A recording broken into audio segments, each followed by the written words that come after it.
How are you. Welcome to SST की पाठशाला। और आज के क्लास में हम लोग डिस्कस कर रहे हैं द ग्लोबल वर्ल्ड, जिसके 4 पार्ट जो है ऑलरेडी डिस्कस कर चुके हैं। और आज जो हम डिस्कस करने वाले हैं वो 5th पार्ट है। और इन 4 पार्ट में काफी कुछ अच्छा समझाने की आपको कोशिश की गई है, और उसके बाद भी कोई डाउट रहेगा तो आप पूछने के लिए फ्री है। आज जो 5th पार्ट होने वाला है वो काफी इंटरेस्टिंग वे में होने वाला है, क्योंकि आज इस चैप्टर का जो सबसे इंपॉर्टेंट पार्ट है उसको हम लोग डिस्कस करने वाले हैं कि किसी भी अंत भला तो सब भला, वो जो मुहावरा है उसका मतलब रियल मीनिंग हम लोग यहां पर देखेंगे।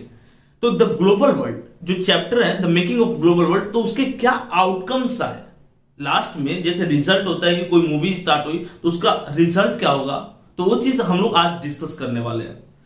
तो चलिए स्टार्ट करते हैं बिना किसी देरी का।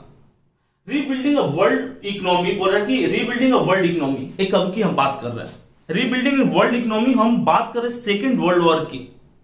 सेकेंड वर्ल्ड वॉर के बाद जो वर्ल्ड की इकोनॉमी थी वो कैसे रीबिल्ड हुई, सबसे पहले हम डिस्कस करेंगे यहां पर second world war. Second world war जो है वो कब से कब हुई, ये तो बहुत बार चर्चा चल चुकी है। 1939 से लेकर के 1945 तक ये 6 साल जो था ये पूरे वर्ल्ड के लिए काफी डिजास्टरस ईयर था, जिसमें लाखों लोग मारे गए और अरबों रुपए की या उससे भी ज्यादा हम कह सकते डॉलर की नुकसान हुआ पूरे वर्ल्ड को। यूरोपियन कंट्री का वॉर था जिसमें पूरा वर्ल्ड इन्वॉल्व हो गया, इस बात को हम लोग चर्चा कर चुके हैं। तो ये जो ड्यूरेशन था इसमें पूरा वर्ल्ड ने क्या देखा, पूरा वर्ल्ड अभी फर्स्ट वर्ल्ड वॉर की इकोनॉमिक डिप्रेशन से सर्वाइव भी नहीं कर पाया था कि हिटलर ने सेकेंड वर्ल्ड वॉर में झोंक दिया पूरे लोगों को। तो यहां पर हम देखेंगे कि क्या हुआ था। तो बोला कि रीबिल्डिंग ऑफ वर्ल्ड इकोनॉमी, यानी कि कैसे वर्ल्ड वॉर के बाद रीबिल्ड हुआ वर्ल्ड की इकोनॉमी। सबसे जो निगेटिव आउटकम्स आता है कि वर्ल्ड वॉर के बाद इकोनॉमिक डिप्रेशन आ जाता है। इकोनॉमिक डिप्रेशन आने का मतलब कि कहीं भी इकोनॉमिकल एक्टिविटी नहीं हो पाती है, और इकोनॉमिकल एक्टिविटी नहीं होने के चलते आपका प्रोडक्शन डैमेज हो जाता है। एटलीस्ट 60 मिलियन पीपल और अबाउट 3% ऑफ द वर्ल्ड बोला कि 1939 population are believed to have been killed. यहां पर एक डेटा दिया हुआ है एनसीईआरटी में कि नियर अबाउट 60 मिलियन लोग जो है वो मारे गए डायरेक्ट या इनडायरेक्ट रूप से, या टोटल पॉपुलेशन का 3% लोग जो वाइप्ड आउट। यानी कि सेकंड वर्ल्ड वॉर कितना ज्यादा डिजास्टर्स था, ये फर्स्ट वर्ल्ड वॉर से भी ज्यादा डिजास्टर्स था। 60 मिलियन लोग यानी कि टोटल पॉपुलेशन का 3% लोग मारे गए थे। अब यहां पर क्या टर्म बोला कि an industrial society based on mass production can not be sustain without mass consumption. अब यहां पर एक चीज क्या है कि वर्ल्ड वॉर खत्म हो गया। वर्ल्ड वॉर खत्म होने के बाद जो सबसे मेजर चैलेंजेस था किसी भी नेशन के लिए कि हम कैसे अपनी इकोनॉमी को रीबिल्ड करें, कैसे हम अपनी इकोनॉमी को बना सकते हैं। तो उसके लिए था कि आप मास प्रोडक्शन कीजिए। क्या कीजिए? मास प्रोडक्शन कीजिए। लेकिन मास प्रोडक्शन आप तब कीजिएगा जब मास कंजम्पशन रहेगा। कोई कंपनी जो है, कोई भी चीज आप इमेजिन कीजिए कि कोई बिस्किट बना रही है कोई कंपनी है, और क्या वो बस बिस्किट बनाते जाएगी? अगर बिस्किट की डिमांड रहेगी मार्केट में तभी वो बिस्किट बनाएगी। जिस दिन डिमांड खत्म हो जाएगी अब वो बनाकर क्या करेगा, वो तो अपने घर सजाएगा नहीं। क्लियर सा कॉन्सेप्ट है कि तभी तक हम गुड्स का प्रोडक्शन करते हैं जब उसकी डिमांड रहती है, जब उसका कंजम्पशन रहता है। तो मास प्रोडक्शन किस चीज पर डिपेंड करता है? Sustain on mass consumption. जितना चीजों को हम क्या करेंगे, कंज्यूम करेंगे, उस चीज पे डिपेंड करेगा। सेकेंड पॉइंट, यहां पर जो सबसे डिस्कस करने वाली पॉइंट है कि जो एक सबसे इंपॉर्टेंट जो पॉइंट है कि फर्स्ट वर्ल्ड वॉर से पहले जो था यूरोप क्रेडिट देता था अलग अलग नेशन को, लेकिन फर्स्ट वर्ल्ड वॉर के बाद हम देखें कि यूरोप के जो नेशन थे वो अपनी इकोनॉमिक रीबिल्डिंग के लिए किससे क्रेडिट लिए, किससे लोन लिए? तो यूएसए से लोन लिए।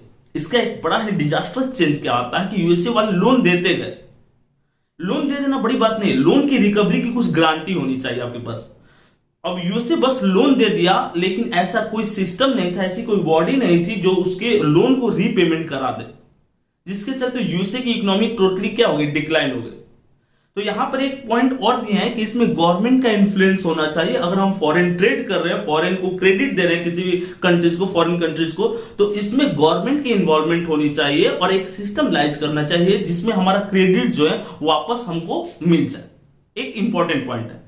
और यूएसए ने वो गलती की जिसके चलते उसकी इकोनॉमी डिक्लाइन हुई।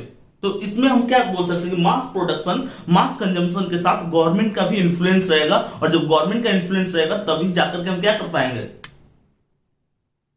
इकोनॉमिकली हम ग्रोथ कर पाएंगे। एक और चीज यहां पर हम डिस्कस करें कि फर्स्ट वर्ल्ड वॉर के बाद जो इकोनॉमिक नेशन बन के आया या एक मतलब हम पावरफुल नेशन की बात करेंगे, वो यूएसए था। तो उसी तरह से सेकेंड वर्ल्ड वॉर के बाद जो एक पावरफुल नेशन आएगा, यूएसए अभी है, यूके है, लेकिन सेकेंड वर्ल्ड वॉर के बाद यूएसएसआर का जो इंफ्लुएंस है वो बढ़ेगा, क्योंकि यूएसएसआर ने काफी कुर्बानी दी। यूएसएसआर की कुर्बानी के कारण ही हम कह सकते हैं कि second world war alliance group जीते। वो पहले जर्मनी के हाथों पिटना और उसके बाद फिर जर्मनी पे अटैक करके जर्मनी को कूट देना। तो क्योंकि सेकेंड वर्ल्ड वॉर के बाद किसका इन्फ्लुएंस बढ़ा? सेकेंड वर्ल्ड वॉर के बाद यूएसएसआर का इन्फ्लुएंस बढ़ा, इस बात से हम इनकार नहीं कर सकते हैं। सो क्लियर सर, यहाँ पे कॉन्सेप्ट क्या है कि अगर इकोनॉमिक ग्रोथ करना है किसी भी नेशन को तो सबसे तो फॉरेन ट्रेड तो रिक्वायर्ड है, साथ ही साथ मास प्रोडक्शन, मास कंजम्पशन। जैसे हेनरी फोर्ड उतने कार बनाए थे तो उतना कंज्यूम करने वाले भी होने चाहिए। जब तक कंज्यूम नहीं कीजिएगा तब तक वो प्रोडक्शन का कोई मतलब ही नहीं बनता है। और इसके साथ इंपॉर्टेंट कि गवर्नमेंट का इन्फ्लुएंस होना चाहिए, क्योंकि गवर्नमेंट ही बैलेंस कर सकती है इस चीज को। अच्छा, अभी मान लीजिए हम यूएसए का सपोज करो कि लोन लिया है इंडिया, तो क्या यूएसए का लोन लेकर के हम बचा सकते हैं? नहीं बचा सकते हैं। बचाने का मतलब कि हम क्या उसको रीपे नहीं करेंगे? रीपे करना ही पड़ेगा। अगर मान लीजिए अभी रीपे नहीं कीजिएगा तो बहुत सारे इंटरनेशनल इंस्टीट्यूशन है जो आप पे प्रेशर डालेगी, आपको ट्रेड के व्यू से या एक तरह से हटा दिया जाएगा। पूरे group of countries, develop countries, इन सब की लिस्ट है जिसके प्रेशर में आपको पेमेंट करना पड़ेगा, रीपे करना पड़ेगा लोन का। तो पहले ऐसी सिस्टम नहीं थी जिससे किसी कंट्री पे प्रेशर डाल करके उसके लोन को रीपे कर ले। एक बड़ा इशू था, इसको सॉल्व किया गया इसके बाद। द सेकेंड, अब यहां पे नेक्स्ट पॉइंट आपका क्या है, बोल रहा है कि the second lesson related to the countries economic links with the outside world. तो सेकेंड लेसन क्या है कि अगर कंट्रीज रिलेट कर रहा है आउटसाइड वर्ल्ड के साथ, तो आउटसाइड वर्ल्ड के रिलेशंस में किसका इन्फ्लुएंस होगा? गवर्नमेंट का इन्फ्लुएंस होगा। और अगर गवर्नमेंट का इन्फ्लुएंस है तो कंट्रीज आसानी से ग्रोथ करेंगे। Mount Washington hotel situated in Bretton Woods, US. अब यहां पे देखिए ब्रेटन वुड्स क्या है? ब्रेटन वुड्स जो है एक जगह है यूएस में, और वहां पर एक होटल है जिस होटल का नाम है माउंट वाशिंगटन होटल, जो बुक में इमेज दिया हुआ है साइड में। एक होटल क्यों, और जो ब्रेटन वुड्स जो पॉइंट है, एक जगह है, एक क्यों इंपॉर्टेंट हो जाता है? ए पोस्ट वॉर इकोनॉमी रीबिल्डिंग में इसका इंपॉर्टेंट रोल कैसे होता है, तो उस चीज को समझ लीजिए। क्योंकि ब्रेटन वुड्स जो है जगह, वहां पे वर्ल्ड के कुछ डेवलप कंट्री एक साथ आते हैं और उस डेवलप कंट्री में यूएसए का इंफ्लुएंस ज्यादा रहता है, माइंड में लॉक कीजिएगा। और दो इंटरनेशनल ऑर्गेनाइजेशन बनता है, दो इंटरनेशनल ऑर्गेनाइजेशन था, आईएमएफ और उसके साथ साथ वर्ल्ड बैंक। आईएमएफ और वर्ल्ड बैंक, आईएमएफ बनता 1944 में, लेकिन इन्फ्लुएंस या प्रभाव में कब आता है? 27 दिसंबर 1945।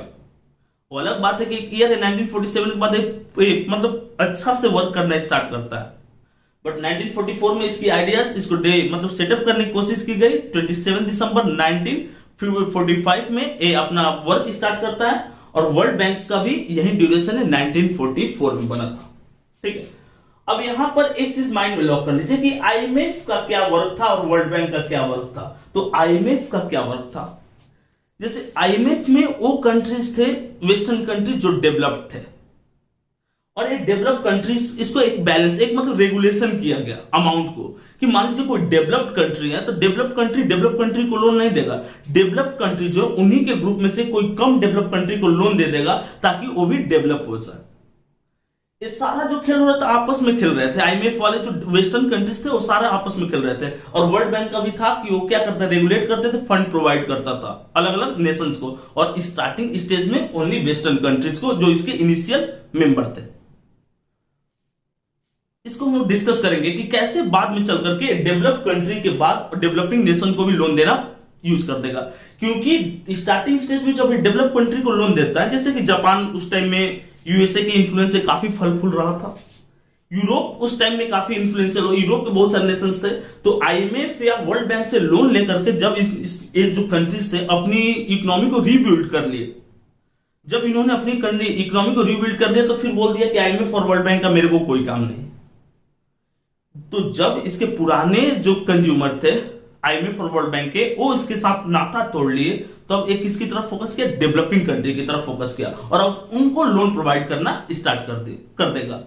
लेकिन उनको लोन देने में और डेवलपिंग कंट्रीज को लोन लेने में एक बड़ा जो पॉइंट आ रहा है वो डीकोलोनाइजेशन आ रहा है, क्योंकि 1950 के आसपास तक वर्ल्ड के बहुत सारे ऐसे कंट्री हैं जो फ्री हो जाएंगे, और वर्ल्ड के बहुत सारे कंट्री जब फ्री हो जाएंगे, और क्योंकि इन कंट्रीज में आईएमएफ और वर्ल्ड बैंक में उन्हीं कंट्रीज का इन्फ्लुएंस ज्यादा था जो जिन कंट्री के कॉलोनियल नेशन होते थे, क्यों तो हम उनसे तो लोन नहीं लेंगे, उन्हीं से फ्री हो उन्हीं से लोन लेंगे, तो फिर बोला कि चलो वैसे नहीं, अब इधर से कंट्रोल में मेरे आ गए।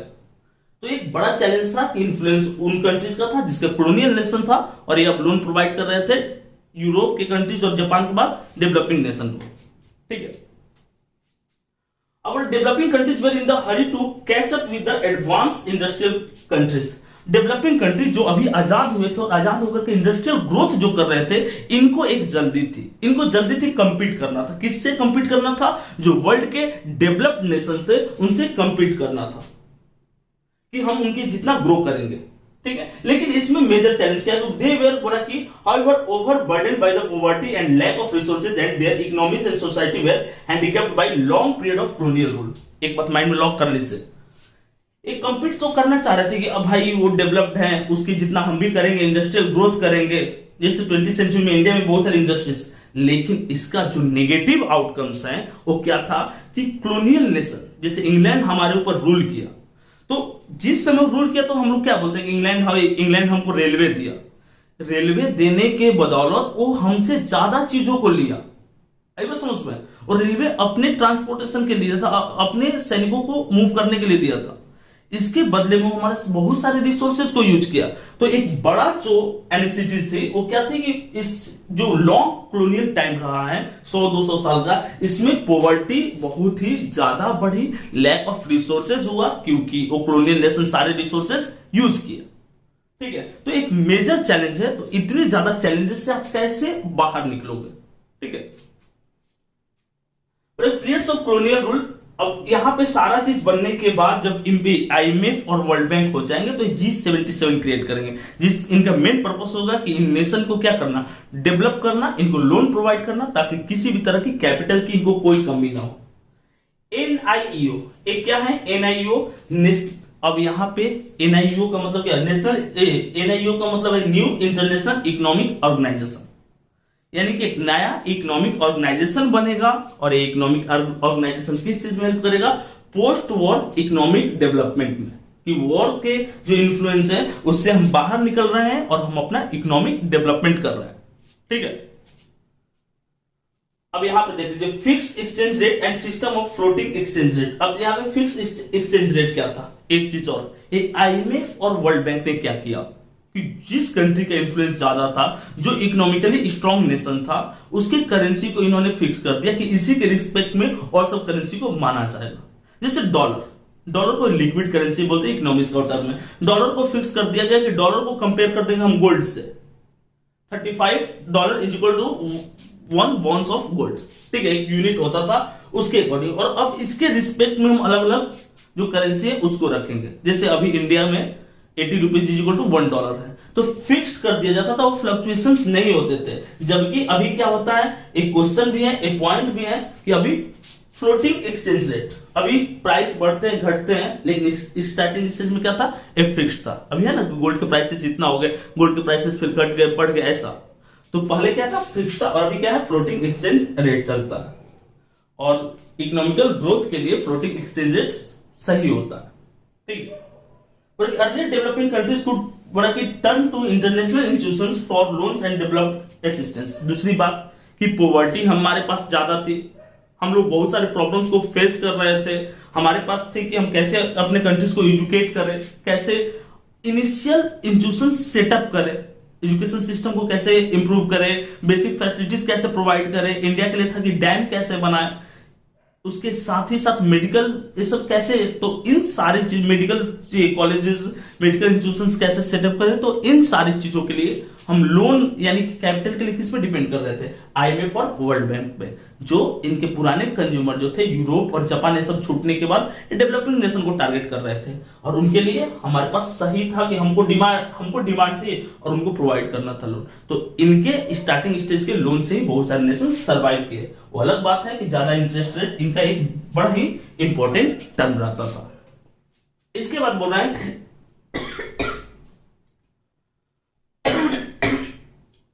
1970s MNCs also began to shift production operation to low wages. 1970s के आसपास बहुत सारे ऐसी कंपनी बन गई जो एमएनसी से मल्टीनेशनल कॉर्पोरेशन थे जिसके प्रोडक्शन यूनिट्स अलग अलग नेशन में होते थे। और 1970 तक ग्लोबलाइजेशन प्रोसेस भी काफी इंप्रूव कर गया। वर्ल्ड के अलग अलग कंट्री एक दूसरे से कनेक्ट हो गए थे, गुड्स भेज सकते थे, गुड्स मंगा सकते थे। तो इस कंडीशन में क्या हुआ, 1970s के टाइम में जो एमएनसीज कंपनी थी, स्पेशली वेस्टर्न कंट्रीज की कंपनी जो थी, एक किन को टारगेट करती थी, किन नेशन को टारगेट करती थी, कहां पे अपना इंडस्ट्रियल यूनिट सेटअप करना चाहती थी। एक कंट्रीज स्टार्टिंग में इंडस्ट्रियल यूनिट चाइना में सेटअप की, क्योंकि चाइना में लो वेजेस था, साथ ही साथ जो रॉ मटेरियल्स है अलग अलग गुड्स को बनाने के लिए वो काफी चीप रेट पे अवेलेबल रहता था। इसलिए चाइना को एमएनसीज कंपनी स्टार्टिंग में अपना सेंटर चुनी। ठीक है। The relocation of industry low wages countries stimulated world trade and Capitals. तो अब बाद में जो एक कंट्री चाइना यहां से साइडलाइन है, ठीक है, तो बाद में चाइना एक इंपॉर्टेंट सेंटर बन गया इकोनॉमिक डेवलपमेंट का। अभी देखिए चाइना कंपीट करता है वेस्टर्न कंट्रीज के साथ, टक्कर देता है, कहीं कहीं उनको पीछे भी कर देता है। तो इसका मेन कारण है कि लो वेजेस और चीप रेट में रॉ मटेरियल्स अवेलेबल होना चाइना। उसके साथ साथ इंडिया में बहुत सारे यूनिट्स एमएनसी सेटअप करती हैं और इसका मेन कारण है लो वेजेस और आपके रॉ मटेरियल्स आसानी से अवेलेबल होना। इस तरह से धमाकेदार तरीके से हम लोग इस चैप्टर को खत्म किए। इसके बाद भी अगर आपको कोई डाउट रहेगा तो आप कमेंट करके पूछ सकते हैं। दूसरा बात कि आपको अगर किसी भी चैप्टर में कोई भी डाउट है तो आप टेलीग्राम ग्रुप में डिस्कशन उसको कर सकते हैं। एसएसटी के रिगार्डिंग या किसी भी सब्जेक्ट की रिगार्डिंग कोई भी आपको प्रॉब्लम रहेगा तो आपको बताया गया पिछले वीडियो में ही कि हम लोग लॉन्च किए अपना जो ऐप है उसको प्ले स्टोर पे। तो प्ले स्टोर से जाके डाउनलोड कर लीजिए आरकोटबा एजुकेशन। उसमें आपको एकेडमिक जितने भी रिक्वायरमेंट है 10th और 12th तक, स्पेशली 10th तक, वो सारा चीज आपको प्रोवाइड किया जाता है, सारे सब्जेक्ट। तो अभी एसएसटी के लिए तो एसएसटी की पाठशाला है, इसके साथ साथ जो डिफरेंट सब्जेक्ट है जैसे साइंस हो गया, मैथ्स हो गया, साथ ही साथ इंग्लिश है, हिंदी है, कंप्यूटर है, तो इसके लिए आपका इग्नाइट वर्ड्स है, उस पर आपको प्रोवाइड किया जाता है नोट्स, इंपॉर्टेंट क्वेश्चंस। अगर रिक्वायरमेंट है तो उस पर डिस्कशंस भी हो सकता है। यहां तक कि संस्कृत के लिए भी अगर आपको कोई इशू है तो आप वहां पर पूछिए, टेलीग्राम ग्रुप में आप कोई भी क्वेश्चन पूछिए। अगर आप पूछिएगा नहीं तो हम बताएंगे कैसे। और हमारी टीम एक्टिव है आपके उस प्रॉब्लम्स को सॉर्ट आउट करने के लिए। तो आप मुझे मौका दीजिए, हमारी टीम को मौका दीजिए ताकि हम लोग उस चीज को सॉर्ट आउट करें। मिलते हैं नेक्स्ट वीडियो के साथ।